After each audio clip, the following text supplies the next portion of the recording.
is lovely and he's with us for a chat. It's Midge. How you doing? I'm doing very well, thank you. Very nice. Last time I chatted to you, it was on Zoom. I know, yes, it's nice to see you in the flesh. Thank you. How are you? I'm good, yeah. It's a nice, easy journey for me today. Fly into Edinburgh, pick up a car, beautiful drive through to Perth. You know, I'm in the homeland, it's great. Couldn't be better. It is the best Rewind, isn't it? Rewind Scotland, such a beautiful setting. It's the most stunning setting. Scone Palace is beautiful, and it's such a historical, essence to it. Just being here is great. You can feel it in the air. Midge, I have a few little fun questions that I'd love to ask you, if that's Okay, okay. all right. Is that all right? Yeah. What do you love about Rewind? What I love about it, I get to see all the people that I never spoke to in the 80s. In the 80s, the only time you ever saw any of the other artists was usually walking down the corridors of Top of the Pops, and you were too busy sucking your cheeks in and being aloof to say hello. But now we're all friends, and it's a great chance to go and catch up with everyone. That's a good answer. If you're in the audience today, who would you be most excited about seeing? Because, and I have to tell you this is a secret, I didn't buy a ticket today. So I'm not actually sure who's on. I've just seen Tony Hadley. Tony Hadley, he's a great one. I've just seen Go Tony, West. he's always great. Go West are always great. Go West are good. Who have we got headlining? Squeeze. Oh, Squeeze! No, I haven't seen Squeeze before. That would be something. Yeah. I've seen the guys individually doing solo things, but I've never seen them as a band.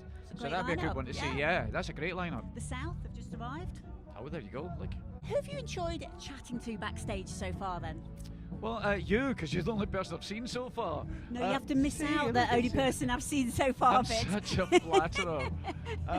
No, I literally just arrived. So yeah, there you go. It's your smiling face. Oh, you've made my day. Can you please sing the first line of the song that you think will get the audience's biggest cheer today out of your set?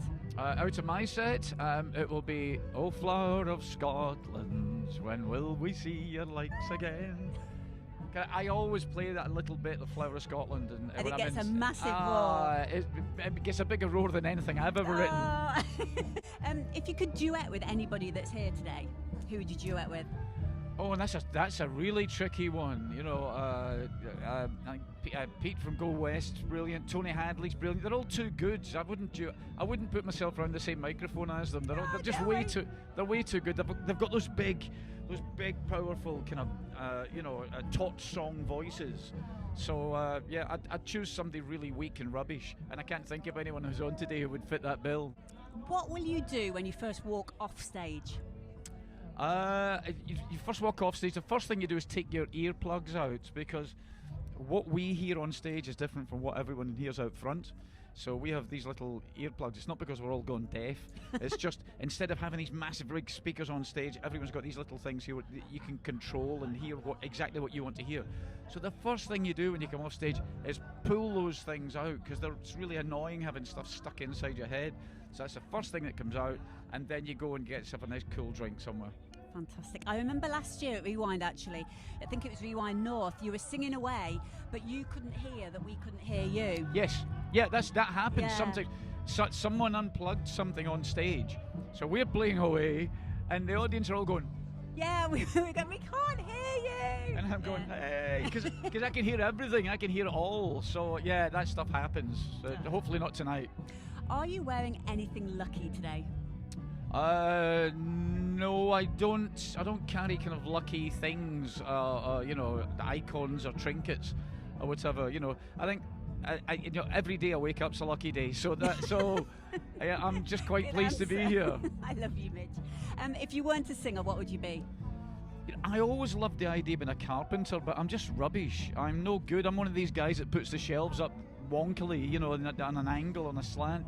I don't have the patience to do it, but I'd love to have done something with my hands, I think, craft, some kind of art.